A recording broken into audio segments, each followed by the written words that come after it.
Hey guys, how's it going? In this video what I wanted to do is to show you a little mix which I've managed to put together using the GGD drum library Modern and Massive, and I've created a mix entirely without using any third-party plugins. In other words, all of the plugins which are used in this mix are stock Logic plugins with the exception of the GGD library. And the purpose of this is to show that when you've got really good source tones, it doesn't take that much effort to get a decent sounding mix, certainly something that's more than good enough for demoing purposes and songwriting. So first of all, what I'll do is I'll hit play so you can hear the mix which I've put together, and then I'll run through the individual elements for you to hear.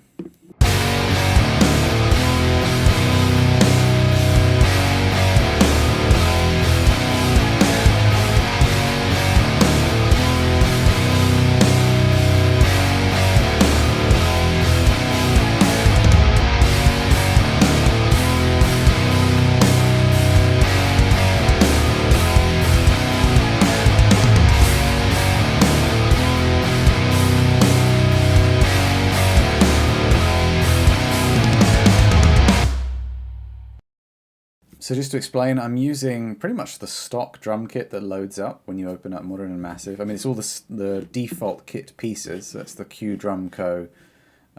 Drums, the kick drum and toms, the Ludwig snare, and the default cymbal array too. I haven't really done any tweaking here, really. I think what I did is I pulled down the kick sub a little bit, and I adjusted the room levels. That's one thing which I did do. I boosted up the room considerably on the snare drum, and I think I brought down the snare bottom a little bit too. I'm not using the turbo function, which is my kind of pre-mixed processing, which is happening under the hood within Contact. I'm not really using that apart from on the toms. So I'm using that, I guess you'd say it's what, about 2/3 of the way up on each of the tom close mics. And I'm using the high pass filter too on the two floor toms just to prevent them from being a bit too boomy. And yeah, apart from that, it's a very standard setup here in Modern and Massive. So I could have just put turbo on all channels and shown you how we could have worked from there, but I thought it's a bit more interesting to show that even without turbo, the source tones are just really good and they fit into the mix really well without that much effort at all. So first place which I want to start is my master bus, my stereo output here on the mixer. Now, people that have followed what I do mix-wise in the past, people that have seen my tutorials, might be aware that I mix into a certain signal chain on my master bus from the beginning. And this is what's generally referred to as top-down mixing, as in I'm applying some compression, EQ, and limiting on the master bus before I even start doing any kind of processing to the individual channels. And what that consists of, normally I use third-party plugins for this, but here I've recreated my settings using the stock Logic plugins. So what we've got is first I have a compressor. Now, in order that this might be something that can translate to you guys if you want to try mixing along with me, I've decided to use only one of the many options of different compressor types that the Logic compressor has. It's a great plugin. It's actually, very, very good indeed. And with those different models up there, you can get all sorts of different compression behaviors. But to keep things a bit more on an even playing field, in case you're using a DAW that doesn't have those kinds of options, it's just got a basic compressor. I chose to use the Studio VCA model, which is a very transparent kind of compression. Every time I've used a compressor in this mix, it's this model. What I do on the master bus, compression-wise, is I tend to use a very fast attack. Here I've got it set to 0.5 milliseconds. And a reasonably fast release, 100 milliseconds. And what I'm trying to do with that fast attack is I'm trying to make it so that when the snare drum hits, the compressor clamps down 3 or 4 dB. The idea there is the whole mix ducks down in volume very quickly. It's quite an instantaneous effect. And that prevents the snare drum from sounding too pokey in your ears. Pokey is always the word I use for this. It prevents it from jumping out in level and kind of taking you by surprise every time the snare drum hits. So it's something which just makes the mix sound a bit more glued together and a bit softer. You have to be careful. If you push this too hard, you start compressing the other elements a lot, and you start to lose the effect as much on the snare. So I haven't been able to compress quite as much or in the same way as I normally do when I use my normal plugin, which is made by Slate Digital. It's the FG Grey model is what I typically use. But it's still doing a really good job. So I'll show you what happens when I hit play. You'll hopefully see the needle moving, I guess like maybe 3, 4 dB, probably 3 if I remember correctly, on the snare hits. And hopefully we're not getting much more than kind of 1 or 2 dB reduction on the kick and toms and the rest of the music.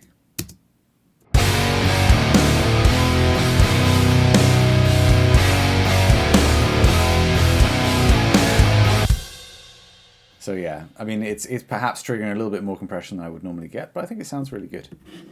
Moving on from that, I have an EQ. Now, what I'm trying to achieve with this EQ is I'm trying to reduce the amount of processing that needs to be done on the individual channels, especially in the high and low end. I find that it makes mixing a lot more fun, a lot easier when you're not having to boost huge amounts of high end into your mix elements.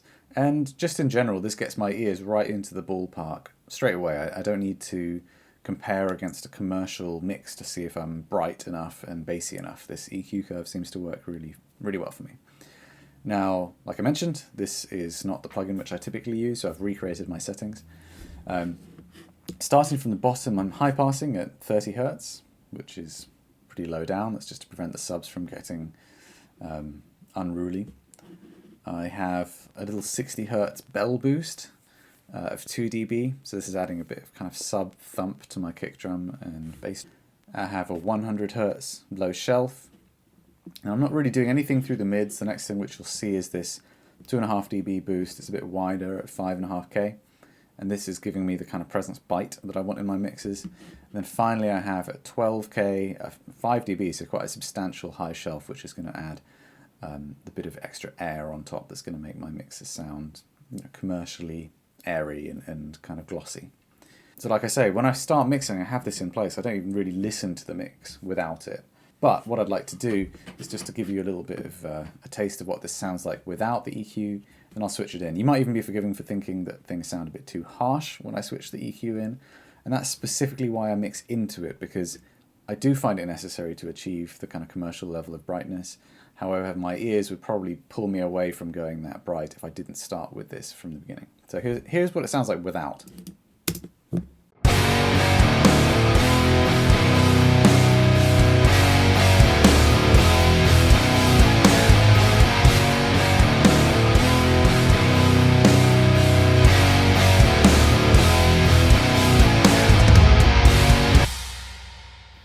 So you can really hear it doing its thing. Like you can hear the guitars get more bitey, the cymbals jump out a lot more, and the low end becomes a lot bigger too. And then finally, I'm using the Logic Stock Limiter plugin. This is just to make my mix suitably loud.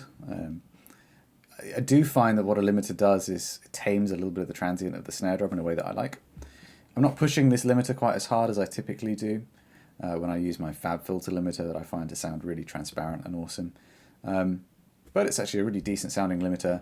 You could see the needles going while I was playing back there. It's only trimming about 1.5 dB off the snare, so this is definitely not getting to like a really loud commercial point, but that's what I've got sitting there. So let's move on now to actually focusing on the drums. First thing I'll do is I will solo the drum track for you so you can hear what the drum tones sound like out of context.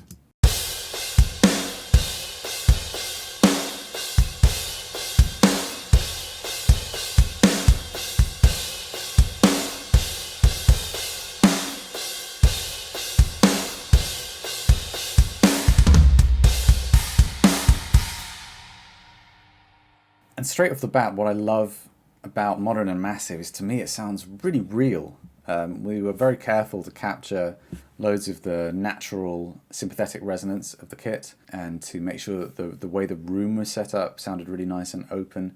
And the result I find is when I'm programming with this, it has that kind of realistic glue between all the kit pieces, and it's something that I absolutely love about this library. What I'll do now is I'll just show you what these drums would sound like if I bypass all of the processing.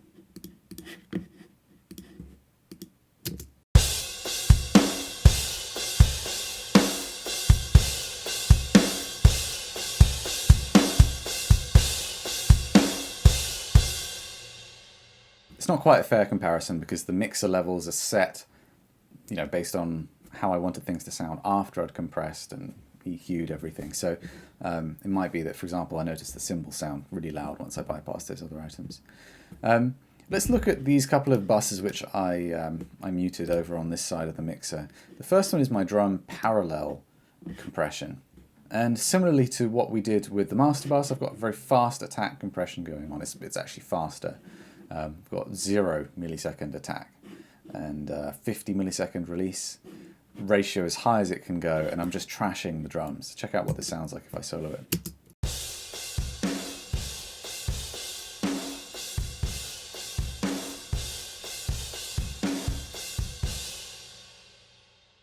One thing to notice, I'm not sending equal quantities of all of the drums to that bus. You can see along here, this line of bus 2s are the sends to the drum parallel bus. You can see here on the snare channel, I'm sending at 0 dB. Everything else is actually more like minus 11.6, kind of minus 12. It's about what I do. Because what I really want to get from this parallel bus is to bring out the resonance in all of the drums, to bring out the room, particularly the snare. I want to be able to generate a bit more of length to the body of the snare drum and blend that in underneath the rest of the mix so that when you hear the drums in context, the snare doesn't disappear in a really kind of quick blip. So that's my drum parallel. I do also have a reverb, which I've never used this reverb on drums before. I've never really messed with it. I think it's a really old reverb model that must date back many versions of Logic. It's called the Silver Verb. I actually really like it. I've set it up to not have a huge amount of low end, to allow plenty of the high end through. I'll show you what it sounds like on the snare.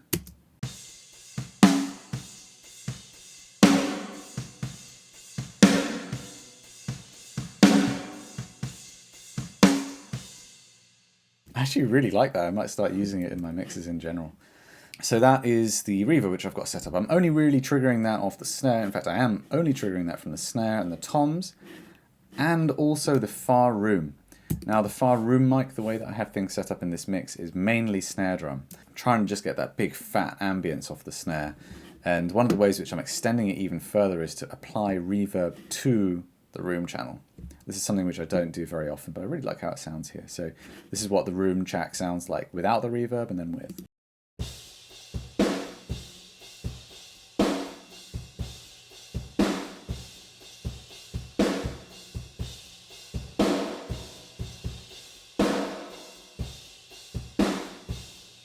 That's a really cool effect. Again, I'm really taken with this Silver Verb. I think I'm going to have to start using it. Moving on to the close mic elements. So this is the kick drum raw as it sounds coming out from Modern and Massive.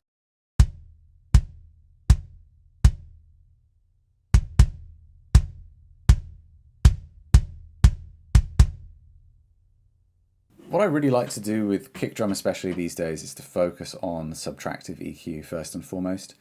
I can find sometimes that once you start trying to generate the presence peak out of the kick drum to get the kind of click exactly the way you want it, I can find it's a bit of a rabbit hole and you can end up with some really unnatural sounding kind of basketball-y kicks. These days what I'm doing is I tend to try and carve away as much out of the low end and mid-range that I don't want as possible and then leave the high end relatively natural, and that seems to give me the best results. So you can see what I've done. It seems pretty extreme. I'm cutting like a little bit of 100 Hertz, just 1 dB. Don't really know how important that was, but it seemed important when I was doing the mix. And then I'm taking quite a huge chunk out of 200 Hertz, which is going to give it the kind of woolly character that I'm not really loving. It sounds very natural with that frequency range left in there, but once you try and slot it into the mix, I can find that it just tends to bloat things up and step all over the bass, or you just find it difficult to slot into the mix. So quite a big old chunk out of there. Again, a big chunk out at about 450 Hertz. This kind of area for me is kind of pointless as far as kick drums go, at least for my style of music. And then finally I took out a little bit of extra kind of knockiness that I wasn't liking in the mix at around 1K. I said finally, but it wasn't quite final because the last thing which I did was to boost up a little bit of a shelf at about 6K, 2.5 dB. I'll just show you what the kick drum sounds like without the EQ, and then I'll put the EQ on.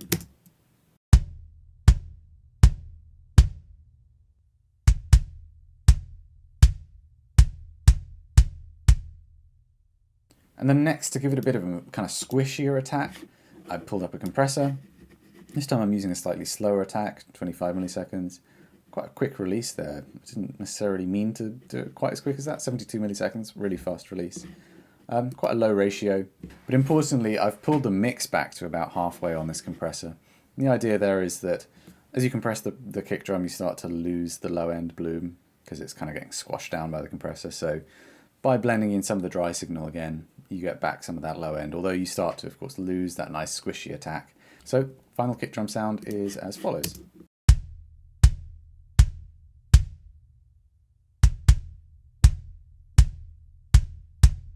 Cool, so let's move on to the snare drum, which for me is probably the most important part of my drum mix. I've left some of the natural bleed feature coming through on the snare, so there's some cymbals, toms, and kick coming through on both the snare top and bottom, but I have summed the snare top and bottom through to one channel here on my mixer. The first thing which I saw fit to do was to actually gate the snare drum a little bit, partly because of that bleed. It sounds a bit counterintuitive to add the bleed and then to gate it out, but for me this is part of getting a more realistic sound, something that's a bit closer to what I get when I record natural drums. And I'm not gating it completely, I'm reducing between the hits by about 10 dB. I've got it set to a very short hold and release, so the other thing is I didn't want too much ring out of this drum. It's already one of the tighter sounding snare drums out of this pack, but I wanted it to be really nice and short so that it's that kind of blatty shotgun sound in the mix. So I'll show you what it sounds like without the gate and then with the gate. And actually, although I just disabled it, I am going to put on the parallel compression because that does bring out more bleed and it shows you the necessity of gating after the fact. So this is what it sounds like without the gate.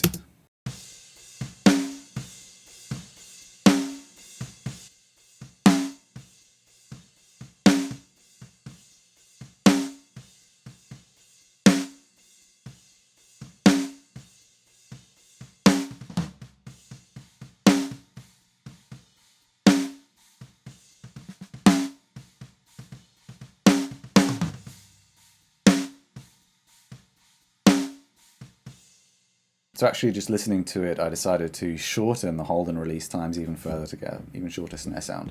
Note, one thing you have to do is have the attack on 0, otherwise you will be eating a bit too much into the attack sound of your snare.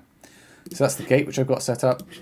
Next I've got a little bit of EQ, and to be honest this is quite minimal. First of all, I'm high passing at about 100 Hz, boosting a tiny bit of the kind of body of the snare, but not very much because it's got loads already at 175 Hz-ish. I'm notching out the actual note, that dung, dung, dung that you can hear under the snare drum hit. Because once it goes through the parallel compression, I can find it becomes a bit too dominant, and I don't necessarily want to hear that tone ringing out on top of everything once I put it into the mix. So I've notched that out quite severely, 9 dB with quite a narrow cut. And then I've also taken out a little bit of the low mids too, at about 300 Hz, just to prevent it from sounding too boxy. Then, to bring out the attack that I wanted, I'm giving it quite a big shelf, starting at 4K and up. 5 dB shelf there, which is just to kind of bring up a broadband top-end boost into the snare drum sound, make it sound a bit more attacky. But at the same time as doing that, I found that it brought out a bit of a kind of raspiness that I wasn't that keen on. So in general, I found that I got a better sound if I gave a bit of a cut there. It's not a full width, it's actually a bit of narrower width there. And what I'll do is I'll show you the snare sound without any of the bands engaged, and then I'll bring them in one by one so you can hear the difference.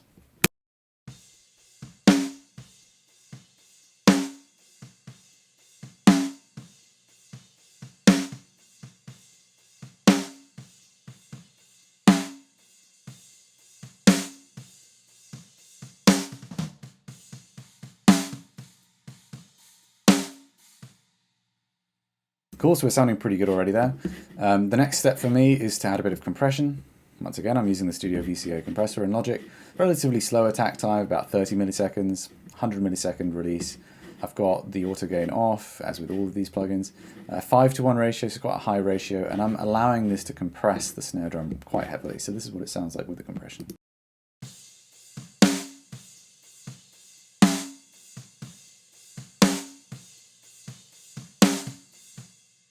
And finally, I've got an overdrive plugin, which is to kind of distort the snare drum in a way that's a bit similar to the kind of tape distortion that I really like to use on my snare drum.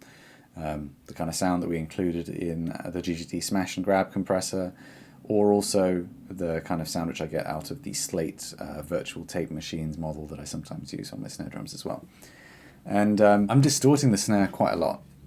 I'm making sure that the tone is set to full, so we're not cutting too much high end out of the drum at the same time. But essentially the goal here is to create a bit more of an explosive snare sound that also has a bit less transient peak on the front of it. So that's what it sounds like without.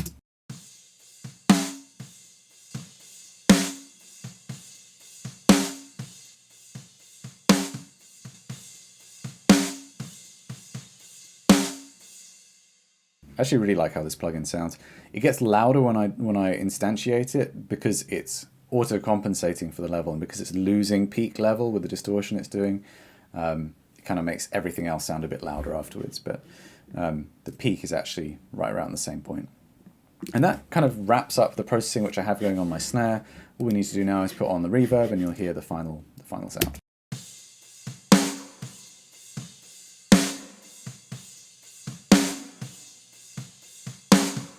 All right, so we're getting, I mean, that's where I've got the bulk of the processing going on. You can see not doing anything to the toms, the hats of the ride.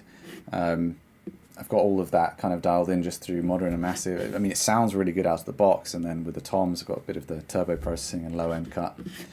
Let's move to the overheads. I'm doing quite a minimal thing here. There's a couple of notches within the crash that I was finding a bit abrasive. So I notched those out, but apart from that, the main thing which I'm doing is I'm high passing, quite high up to about 350 Hertz. And then I've got a bell cut at around 7K, which tends to be where the cymbals sound quite harsh. And I'll show you what the overheads sound like without and then with.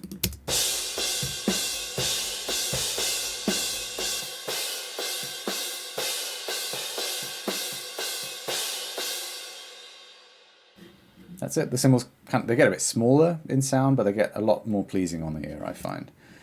The mono room sound, let's just take a little listen to what I've got going on there. I've mainly used it to accentuate the kick and the snare.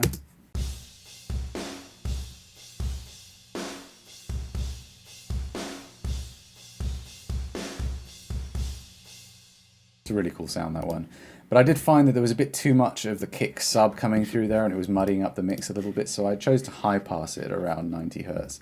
Keep as much beef as I can in there, but at the same time I just wasn't happy with how it was interacting with the kick drum in this particular mix, so that's all I did there. We moved to the close room. This is a more traditional full room sound. Let's just take a little listen to how it sounds raw.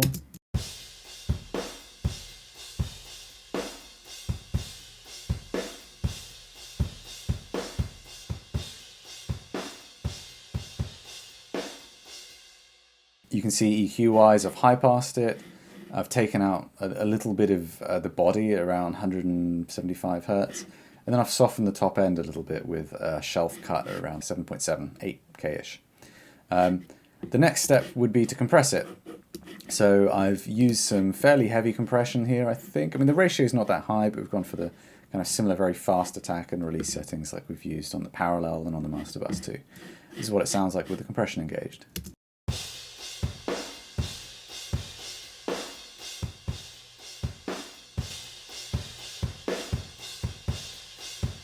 So actually I'm not compressing it that heavily. I guess the goal here is mainly to just kind of generate a slightly more kind of glued together realistic sound that I can lay under the rest of the mix. Then the final element in the puzzle, and one of the more important ones for me, is this far room channel, which as I mentioned before, I've got it kind of set up to mainly accentuate the snare drum and to get that kind of explosive snare ambience. I've done that by kind of going through the mixer channels. You can see here the room far for the kick drum is quite low down, the toms reasonably low, the cymbals very low, the snare almost all the way up. So the result is it sounds very snare heavy when you listen to it on its own, which we'll do right now. I really love the sound of that room, it's so good. What I then do is I EQ it quite heavily because I don't really want the body of that in the mix. I really just want to hear that air coming off the drum exploding out into the room. So you can see I've taken a load of low end out of it, I've taken more low mids, taken out more mid range, and I've boosted up some high end too.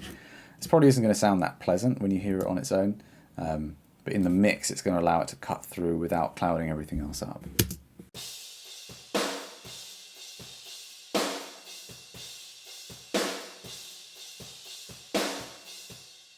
And that's it really. I think one of the most important things about getting a good drum mix is actually about levels. It's just about finding the right relative levels so that you can hear the room ambience on the drums, but they're not They're not dominating everything, that the snare is really up front, but it's not so distracting that you can't concentrate on anything else. And then with the kick drum, I think that balance between attack and low end is really important to nail, because if you don't get it right, you'll find that you can never level the drum right in the mix. Like, you'll get the right amount of low end content, but the attack will either be way too prominent or it will just not be audible at all, and you'll find yourself pushing that fader up and just kind of ruining the low end of your mix at the same time. And then finally, I think overheads are actually one of the more overlooked elements of a mix. I think that when you get the overheads right, when you don't have too many of those harsh frequencies in there, you can highlight them more in the mix, and it makes the mix sound more exciting, but it doesn't fatigue the ears. That's pretty much it. I mean, just to go really quickly through what I've got going on the rest of this mix, it's very simple. There's only bass and 4 guitars. So I'll just show you what the bass sounds like on its own. I'll just gradually disable these plugins. So first of all, we've got distortion here.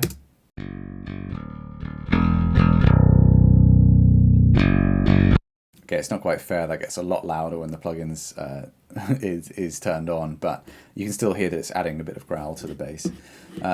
It's not a hugely prominent effect. Then we've got the bass amp model, which is a Logic kind of Ampeg style bass. It's pretty cool. You can place the mic on there. I've got an RE20 that I found a spot that I like. This is what that sounds like. No, it's actually got a blend to the direct box, which is the just like the DI signal that would be bypassing all of this, so it's not 100% amp. Next, I'm compressing further. There's actually a compressor built into this, but I'm giving it a bit of extra compression. I say a bit, it's actually a load of extra compression. It's quite high ratio too, but it's what sounds good. It's quite fast attack and release. And then finally, I've got a bit of EQ going on here to boost the subs, cut some honk in the mids, and take out a bit of unnecessary high end.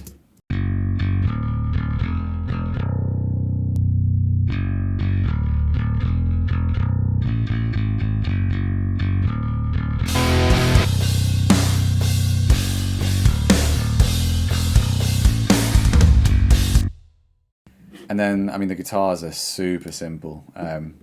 These are live guitars. I recorded these with an amp and cab. So a 5150 on the rhythm channel through a Zilla cab with some old UK made vintage 30s in it. And the raw tone is really good. I'll show you what it sounds like.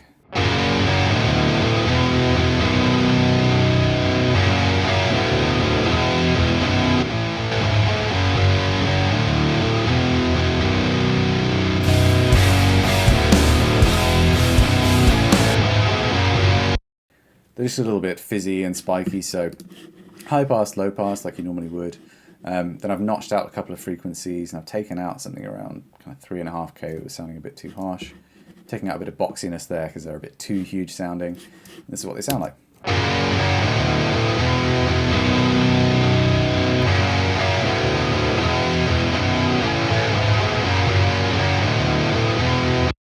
Could definitely have low passed them a little bit lower, which I've just done. This is what they sound like in context.